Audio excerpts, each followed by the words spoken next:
तुम लोगों को जो करना है तुम ही लोग सोचो और तुम ही लोग करो। मेरी अकल पर तो पत्थर पड़ गए। वैसे भी मैं कुछ दिनों के लिए माँ के साथ रहने जा रहा हूँ। तुम लोगों से जो बन पड़ता है करो, आई डोंट केयर। और हाँ, माँ के घर मुझे फोन मत करना प्लीज, क्योंकि वहाँ की सारी टेलीफोन लाइंस टैप की गई हैं। हमारी शादी में रुकावट किस बात की है? तुम भी अच्छे खासे बेशर्म हो गए हो, पॉइंट ब्लैंक पूछ लेते हो।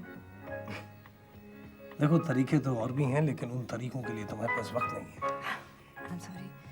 इसके बारे में हमें सबसे पहले जाकर मम्मी से बात करनी पड़ेगी, उसके बाद डेट फिक्स कर लेंगे। अब मैं जा रही हूँ। Okay, bye. और पता है नानी माँ, मैं तुम्हें बहुत प्यार करती हूँ। I'm sorry नानी।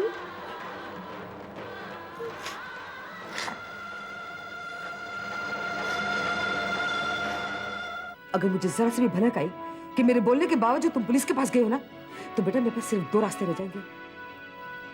या मैं केडी को जाके सारी चीजें बता दूं, या अपने आप को गोली मार दूं।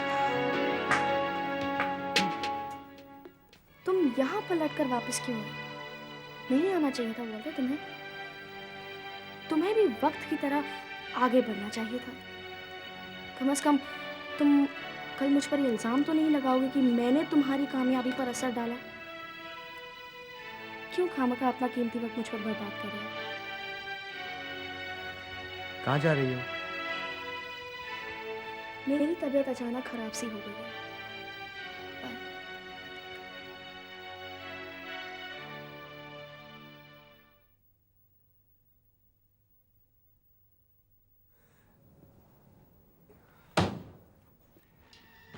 इस तरह की बातें हमें यहाँ नहीं करनी चाहिए। क्यों चाचा जी, क्यों? मुट्ठी भर तो लोग हैं हमारी दुनिया में, अगर उनसे भी हमें अपनी बातें छुपानी पड़े तो क्या फायदा?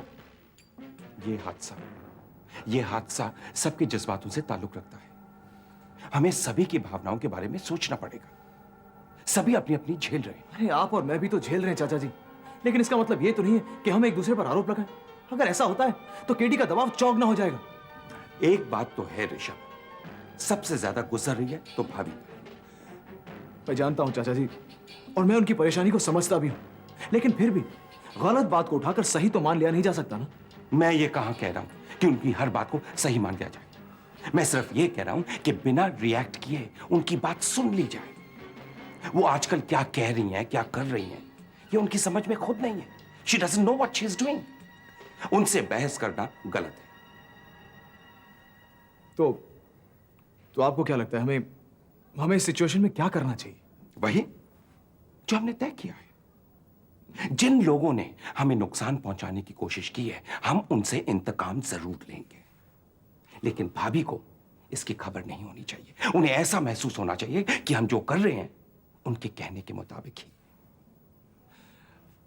अच्छा चाचा जी, जहां तक मैं जानता हूं मल्होत्रा खानदान के हर सदस्य का फोन टैप किया हुआ है, तो पुलिस वालों को तो इस प्लान के बारे में खुद ब खुद खबर हो जाएगी, नहीं?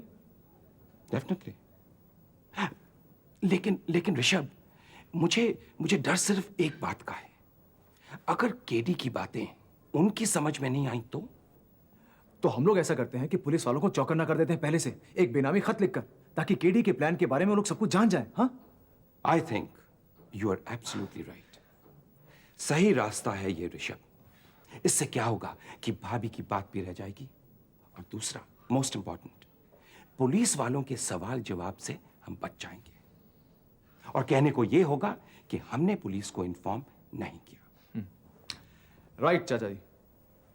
अब देखा यह जाएगा कि केडी अपने तरफ से क्या खुराफात करता है, क्योंकि मुझे पूरा यकीन है कि हम जितना उसके बारे में सोचते हैं उससे कहीं ज्यादा वो हमारे बारे में सोच रहा है।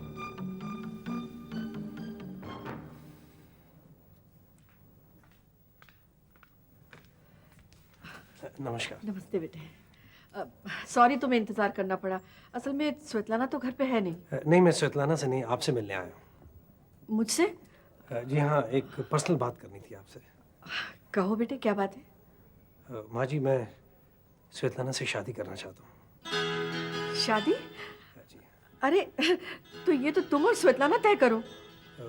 लेकिन मुझे आपकी इजाज़त चाहिए थी। मैं तुम्हें इजाजत नहीं दूंगी। आप शादी की इजाज़त नहीं देंगी? इसका मतलब इस शादी से अब राजी नहीं। इजाजत नहीं, मैं तुम्हें सीधे आशीर्वाद दूंगी। अरे इस शादी से मुझसे ज्यादा और कौन खुश हो सकता है। थैंक यू माँ जी, थैंक यू। जीते रहो बेटा। अच्छा बच्चा।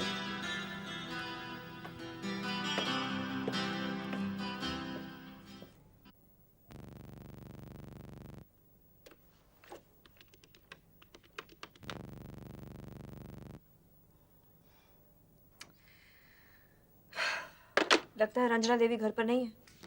उन्हें होना चाहिए, वो कभी बाहर नहीं जाती। कोई काम पड़ गया होगा। आजकल उन्हें करण के अलावा और कुछ नहीं सूझता। मुझे डर है कि इस हालत में वो कहीं कोई गलत कदम न उठा बैठे। उठा बैठे तो हम क्या कर सकते हैं? जब वो अपने दिमाग से मामला निपटाने में लगे हैं तो लगे रहे। अगर कोई बात करता है, सलाह मशवरा करता है तो आदमी अपनी राय दे सकता है, कुछ मदद कर सकता है। कम से कम महेन को हमें फोन करना चाहिए था, ये बताने के लिए कि क्या हो रहा है क्या नहीं हो रहा है। उसे फोन करती हूँ, शायद पता चल जाए कि वो लोग क्या सोच रहे हैं।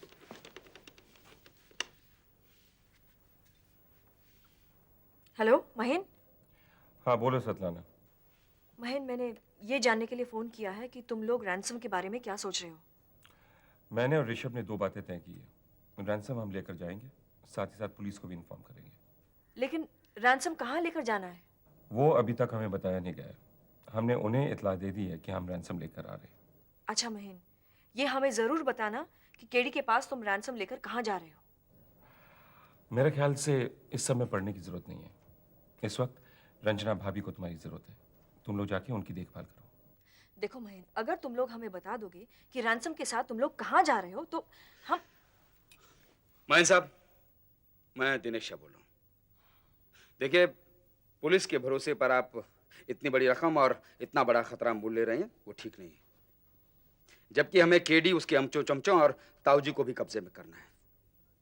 अगर आप हमें ये इतला दे दें कि मिलने की जगह कहाँ तय हुई है तो मैं खुद या अपने आदमियों को आपकी हिफाजत के लिए भेज सकता हूं। शुक्रिया, मुझे इंतजार रहेगा।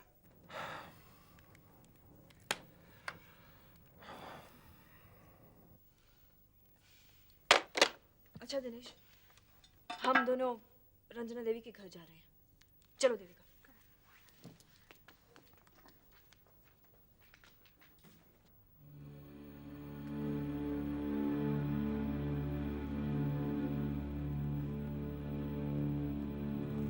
Hi, Prahlad.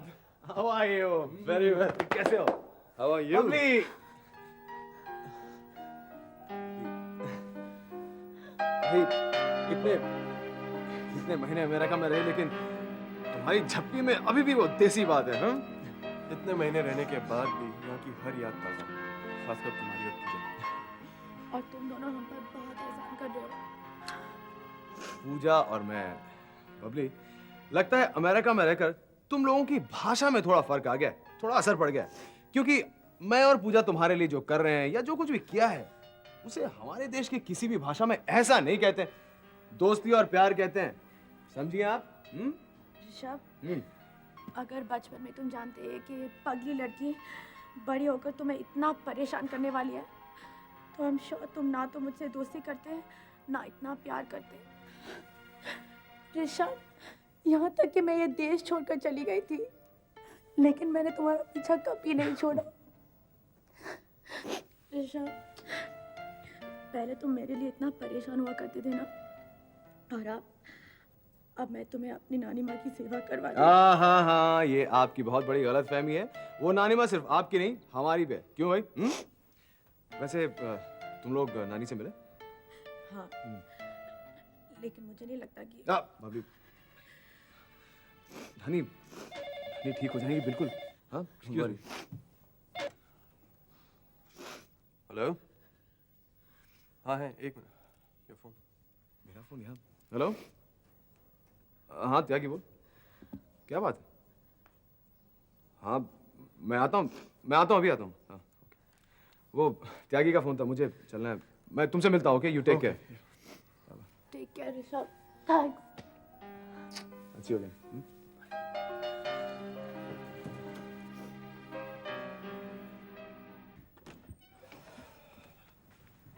अरे आप लोग कब आए? भैया हमको आपसे एक बहुत जरूरी बात करना थी। हमरे एक आदमी ने रंजीत को टेलीफोन बूथ पे देखा था। हमने वो रंजीत के पीछे लगा दिया था और उसे कहा था जैसे ही उस ससुरे का ठिकाना पता चले वो आपको मोबाइल पे फोन करे। ऐसा कोनो फोन तो नहीं आया? नहीं, अभी तक तो ऐसा कोई फोन नहीं है, लेकिन अगर तुम्हारा आदमी रंजीत के पीछे लगा रहा तो बहुत ही जल्द आ जाए। चलो, कोई खुशखबरी तो मिली। करण तक पहुंचने की कोई उम्मीद तो बनी। ऋषभ साहब, करण साहब ठीक तो होंगे ना? कहीं ऐसा तो नहीं? करण को कुछ नहीं हुआ। करण जिंदा है क्योंकि उन लोगों को रैंसम चाहिए, इसलिए। नहीं, कहीं ऐसा तो नहीं कि करण साहब के नाम पे वो लोग रैंसम मांग रहे हैं? वो बेहुदा बातें मत करिए बंसल साहब। मैंने कहा ना कि करण जिंदा है, और अगर केडी रंजना देवी को पैसों के साथ बुलाता है तो आप भी मां के साथ जाएंगे, समझे आप?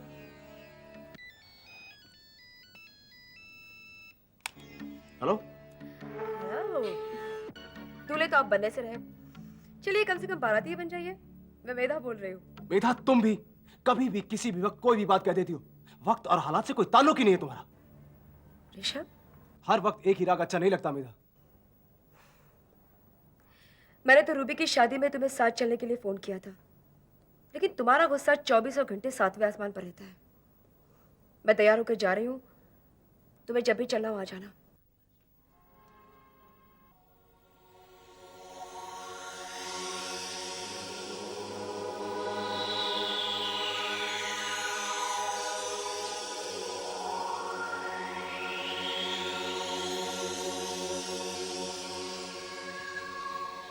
रंजना देवी,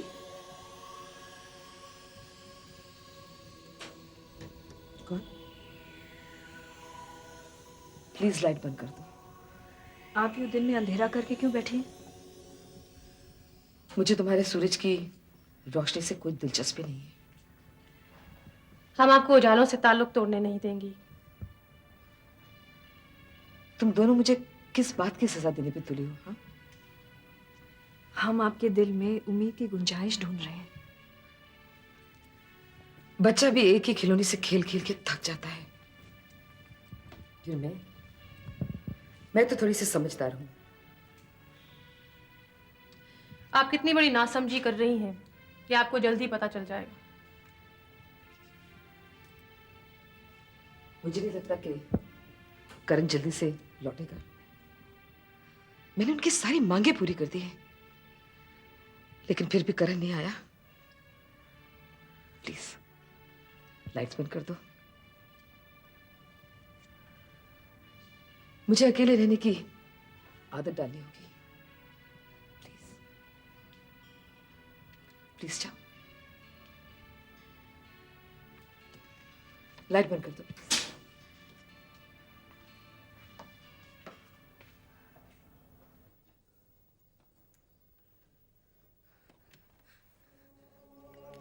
क्या देख रहे हो तुम लोग मेरी तरह? हाँ, क्या देख रहे हो इस तरह से? यही सोच सोच के परेशान हो रहे हो ना कि रेनू नाम का सिरदर्द मोल ले लिया? रेनू किसी सिरदर्द का नाम नहीं, बल्कि मेरी प्यारी और इकलौती सहेली का नाम है, समझी? रहने दो, रहने दो। बहुत एहसान किए तुमने मुझ पर। मुझे तुम्हारे और एहसानों की जरूरत नहीं है। प्लीज चले जाओ, लीव मी अलोन। कोई किस पर एहसान नहीं कर रहा है रेनू। बस ये है कि निशी अपनी प्यारी सहेली खोना नहीं चाहती है। I don't want to lose a friend. हम उसी रेनू को ढूंढने आए हैं तुम्हारे लिए। और तुम हमारी मदद करोगे, समझे? देखो, भले तुम्हें हमारी जरूरत नहीं हो, लेकिन हमें तो है रेनू। यार, जिंदगी में कुल मिलाकर मैंने एक ही तो सहेली बनाई, और वो भी तूने खो डाली अपने शराब की लत में। ये शराब तो मुझे नहीं छोड़ने वाली। ये तो मुझे किसी दिन लेकर ही डूबेगी। जी लूंगी जितने दिन जीने की मोहलत देगी, और फिर मर जाऊंगी किसी दिन। एक बात तुम कान खोल कर सुन लो रेनू। तुम्हें जीना ही पड़ेगा, ये हमारी जिंदगी है। मान लो कि निशी, तुम और मैं तुम्हारी इस शराब की आदत से हार जाए, तो हमें एक दोस्त मिला है जो दावा करता है कि हम जीत जाएंगे। किसकी बात कर रहे हो तुम? डॉक्टर श्रीधर। डॉक्टर श्रीधर कौन है ये? ये शहर के जाने माने साइकियाट्रिस्ट है रेनू।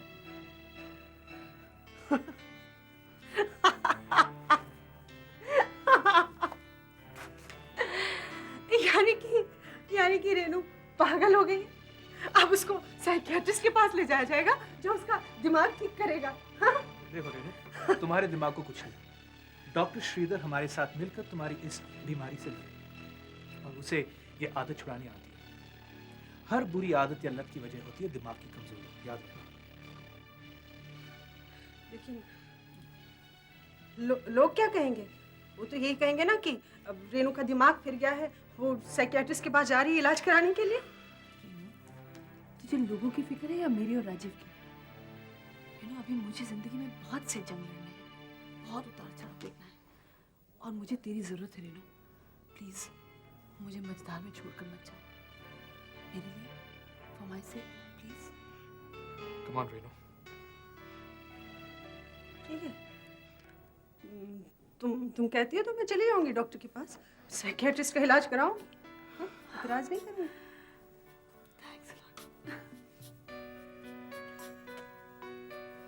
Michael Jackson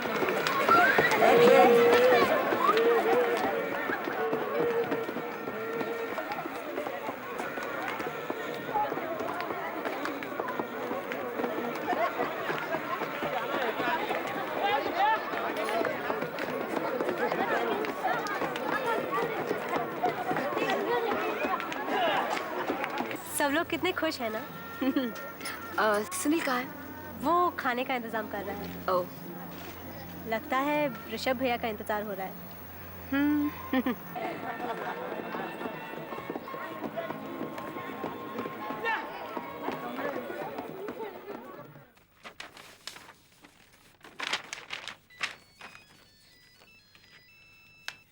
hello. अपनी हरकतों से बाहर आ जाओ महेंद्र बाबू। कौन बोल रहा है? बोल कोई भी रहा हो, गौर आप इस बात पर कीजिए कि वो बोल क्या रहा है। हिदायतें दो जी जा रही हैं, उनको शराफत से अपने पर लागू कीजिए आप। हाँ, नहीं तो महीन बाबू यकीन मानिए ये सौदा आपको 10 लाख डॉलर और 3 कंपनियों से बहुत महंगा पड़ेगा। हाँ। शराफत से जब मैं पेश आ रहा हूं तो उल्टी सीधी बातें करने की जरूरत क्या है? तुम अच्छी तरह से जानते हो कि वो रकम अदा करने के लिए मैं पूरी मेहनत कर रहा हूं, सिर्फ इसलिए कि वो रकम हमारे लिए उतनी कीमती नहीं है जितना करण। अगर करण को जिंदा देखने की इतनी हसरत है तो त्यागी के आदमी को मेरे पीछे क्यों लगाया? व्हाट? हमने पीछे लगाया? क्या कह रहे हो तुम? ऐसा हुआ है महेंद्र बाबू।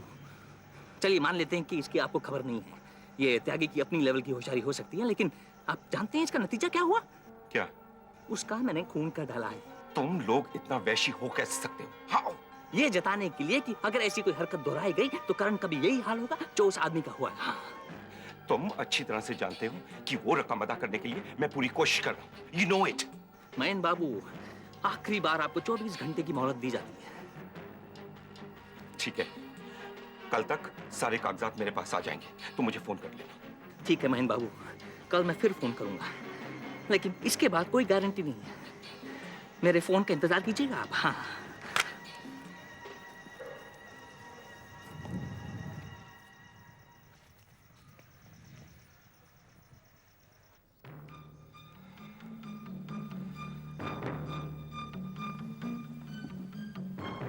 क्या बात है महेंद्र? ऋषभ से मिलना बहुत जरूरी है। शान की खातिर जान की बाजी, मान की खातिर ईमान की बाजी,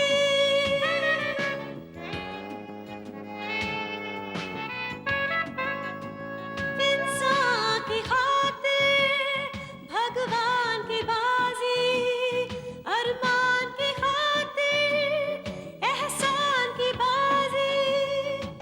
वो क्या जीते ये क्या हारे, दिन छोटा सा